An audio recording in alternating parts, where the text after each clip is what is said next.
नमस्कार, मैं प्रियंका और आप देख रहे हैं इंडिया इंटरनेशनल न्यूज। तमाम तरह की खबर देश में चल रही है, धीरेंद्र शास्त्री को लेके, तो बाबा को लेके, परमहंस को लेके। लेकिन मैं आज ऐसी खबर बताऊंगी जिसको सोच के सुन के आप लोग हैरान रह जाएंगे, क्योंकि हमारे लिए बाबा मुद्दा नहीं है। बाबा रोजगार नहीं देगा, बाबा खाने को नहीं देगा, धीरेंद्र शास्त्री किसी का पेट भरने नहीं आएंगे। पेट भरने के लिए गरीब मजदूर को खुद कमाना पड़ता है। तो मैं आपको बताऊंगी कि कैसे देश में महंगाई, बेरोजगारी कितनी अपनी चरम सीमा पे है। तो आप सोच के हैरान रह जाएंगे कि 2014 से पहले जो 14 प्रधानमंत्री इसके पहले हुए थे, जिन्होंने 55 करोड़ लाख रुपए का कर्ज लिया था, लेकिन 2014 के बाद वहीं नरेंद्र मोदी, हमारे प्रधानमंत्री नरेंद्र मोदी कर्ज लिए हैं 100 करोड़ का।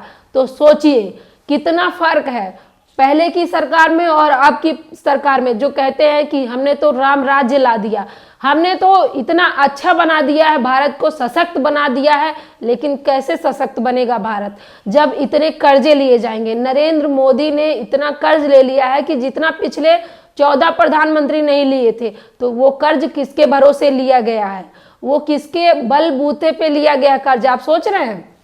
तो जरा सोचिए, वो गरीब मजदूर के पैसे जो टैक्स जीएसटी के रूप में कटता है ना, वही पैसा नरेंद्र मोदी उसी को दिखा के देश विदेश से कर्ज लेते हैं। तो जरा सोचिए, जब ये कर्ज गरीब मजदूर के ऊपर लादा जाएगा तो टैक्स जीएसटी बढ़ेगी, और जब टैक्स जीएसटी बढ़ेगी, आप लोग को रोजगार नहीं मिलेगा, तो क्या होगा? देश की स्थिति कहाँ जाएगी? तो आप सोचिए, आपने 2014 में जब प्रधानमंत्री को चुना था तो प्रधानमंत्री ने क्या कहा था? हम देश की अर्थव्यवस्था इतनी अच्छी कर देंगे कि जो पिछले सालों में नहीं रही है। तो ये होती है अर्थव्यवस्था कि जो पिछले प्रधानमंत्री थे उनसे भी अधिक कर्ज ले लिया मोदी सरकार ने।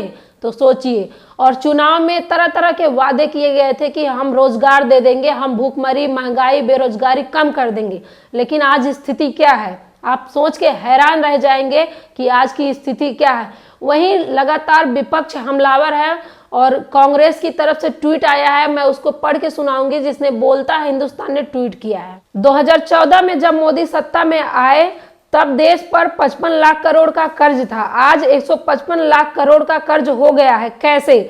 सवाल पूछ रहे हैं विपक्ष के लोग, लगातार सवाल पूछ रहे हैं कि इतना कर्ज कैसे हो गया? मोदी जी जवाब दीजिए। लेकिन मोदी जी जवाब नहीं दे रहे हैं। Main stream media Dhirendra Shastri को दिखा रही है, बाबाओं को दिखा रही है, लेकिन इस खबर को नहीं दिखाएगी, क्योंकि इससे मोदी जी की किरकिरी होती है। देश में मोदी जी का नाम धूमिल होता है कि कैसे प्रधानमंत्री नरेंद्र मोदी हैं जो कि बड़े बड़े वादे करते हैं और अपने वादों पे खरे नहीं उतरते हैं। 2024 की तैयारी बीजेपी की लगातार चल रही है। तो क्या आप ऐसे ही देश का चुनाव करेंगे, ऐसे ही लोगों को सत्ता में लाएंगे जो बेरोजगारी, भूखमरी पे कोई बात नहीं करेगा? लगातार पूंजीपति अमीर होते जा रहे हैं, उनकी पूंजी संपत्ति बढ़ती जा रही है, और गरीब वहीं और भी गरीब होता जा रहा है, क्योंकि उनके ऊपर टैक्स लादा जा रहा है, उनके ऊपर जीएसटी लादी जा रही है। वहीं धीरेंद्र शास्त्री को आप देख लीजिए, लगातार देश में सबका भविष्य बताने का काम करते हैं, चाचा, फूफा, ताऊ, मामा के नाम बताने का काम करते हैं। लेकिन ये धीरेंद्र शास्त्री तब कहाँ चले जाते हैं जब देश इतने गर्त में जा रहा है, इतनी गरीबी जूझ रहा है, भूखमरी से जूझ रहा है, तब इनका भविष्य कहाँ चला जाता है? क्यों नहीं बता देते मोदी जी को कोई रास्ता जिससे देश में बेरोजगारी, भूखमरी कम हो जाए और लोगों को ज्यादा से ज्यादा रोजगार मिल जाए? लेकिन जरा सोचिए, ये बाबा क्या रोजगार देगा या किसी का क्या भविष्य बताएगा जिसका अपना खुद का भविष्य नहीं पता है?